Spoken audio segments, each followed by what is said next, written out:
All right, welcome everybody out to podcast number 406. We're going to talk about keeping problems fixed. Stay with us. This is the Elevate Construction Podcast, delivering remarkable content for workers, leaders, and companies in construction wanting to take their next step. Get ready to step out of your comfort zone with Jason Schroeder as he encourages you to do better, live a remarkable life, and expect more. Let's go. Hey, welcome everybody. Hey, I'm driving, doing this safely, but man, I could not get this out of my head. I know the audio quality is bad when I do this, but dang, I just read a section from Keith Cunningham's book, The Road Less Stupid. Man, I stinking love that book. Anyway, he talks about keeping problems fixed. And I'm like, yes, this is exactly what we're dealing with in construction so often. So I wanted to do, no, I didn't want to. I'm doing a little podcast for us here real quick. All right. So I want to anchor you to a story real quick. All right. So every time we have a meeting or an engagement or an activity, we do a plus delta, right? Okay. So we typically, what it looks like is, all right, how did the meeting go? What are the things that we liked? What are the things that we could do better, right? You could do plus delta, start, stop, continue, roses, buds, thorns, whatever you call it. Basically, we're doing a reflection on the meeting. Okay. Love it. We get some really good comments on there. We're jamming.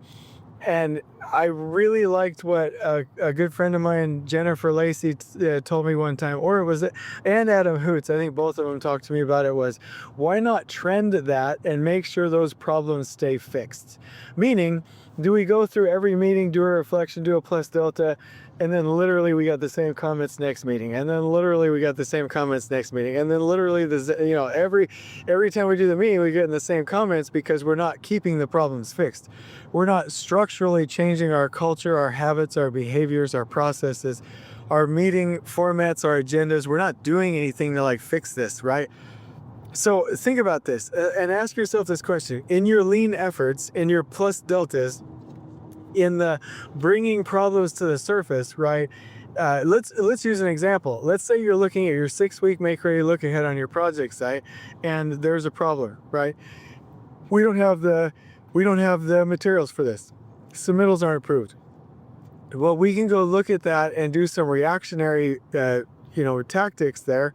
We can react to that, or we can say, how do I fix this once and for all and leave it fixed? Right? If somebody says, hey, I have a procurement problem or an approvals problem or a design problem, do I go back and make sure that my procurement log is working? Do I implement a procurement meeting? Do I talk to the designer and actually level out the approvals? Do I get a meeting set up that week to actually fix the root cause? Or am I just receiving these problems, doing the token, oh, I'll look into it, and then not ever fixing anything, right? Because if we are, we're missing an opportunity. So I just want to say that the concept is that we should keep things fixed. And this goes back to what I've been harping on for a while that I haven't been, up until now, I haven't been doing a good job of explaining, is this stability. Somebody's like, oh my gosh, I love lean and I love last planner and these butterflies and kittens are just floating around and I love all these things. And then Jason comes and dampens the mood and talks about getting a procurement log and talks about a quality control process and talks about keeping a to-do list and all the boring, oh my gosh, dude, I went to college, I'm past doing that, I'm above keeping a to-do list. So there's the wet blanket coming at us again. Okay, here is why I'm the wet blanket. The problem is that we have to keep these problems, or the opportunity is we have to keep these problems fixed, right? So if you're like, I love my new lean last planner system, I love my new tacted system here, I see all these problems, we're able to talk about them, but are you keeping them fixed? Are they staying fixed? If you have quality problems, the only way you're going to keep that, oh, this is a good podcast. Oh, I'm already excited. Okay. The only way you're going to keep that fixed is by implementing a simple yet rigidly disciplined, meaning the team is committed to a quality process where you actually install with the right expectations, right? If you have a material delivery problem, you're like, oh, let's go figure out how to get that back box or those lights for the bathrooms here. Okay, are you going to just fix that one instance, or are you going to go back and actually get a good procurement log and start weekly procurement meetings with your superintendent, right? The boring stuff, right? Okay.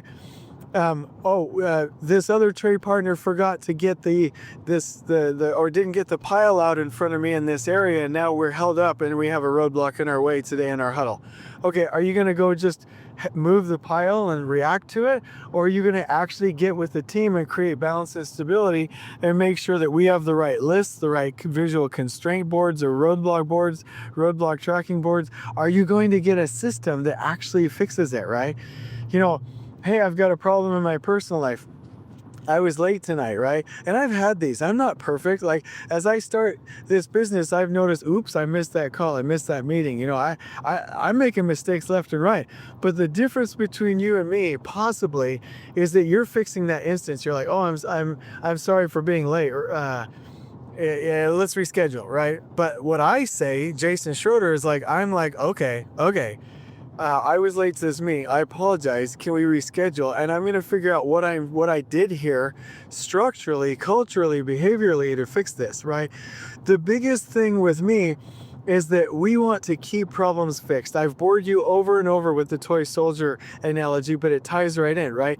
All of your systems, your logistics, your SWIP, your traffic control, your dust protection, your scheduling boards, your delivery scheduling, your crane, your forklift usage, your everything on the project site, your meeting huddles, who's doing coverage for the week, who's doing the orientations. All of these things should be parts of standard systems that make sure that problems stay fixed, right?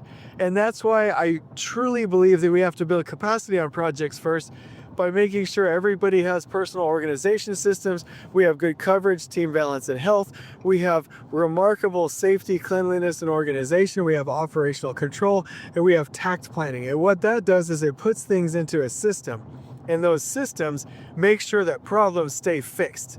And so if you come to a Jason or Schroeder project, or on a project where I'm the director, or you come to a project where the superintendents are listening to the things that I'm saying, you're like, ooh, those huddles are kind of boring. Like, it's just the same thing day in and day out. The site's always clean. Really no drama. Everybody's just doing their work and enjoying their life. Like, there's nothing fun here except for the holiday craft barbecue games, right? And people have literally told me in the past, Jason, I stopped doing the huddles because we felt like there wasn't a need for them after a while.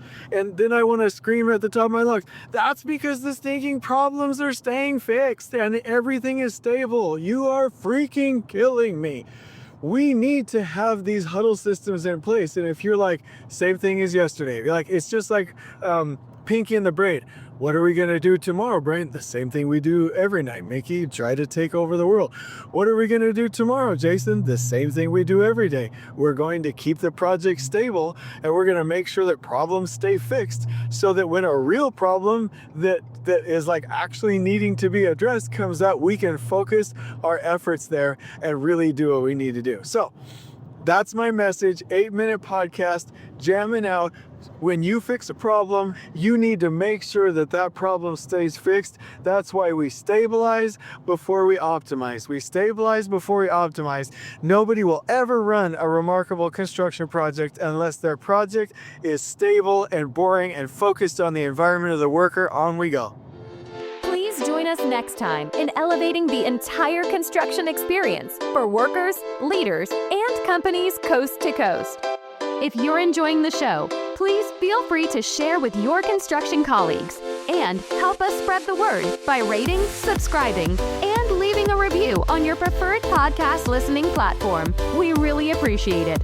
We'll catch you next time on the Elevate Construction Podcast.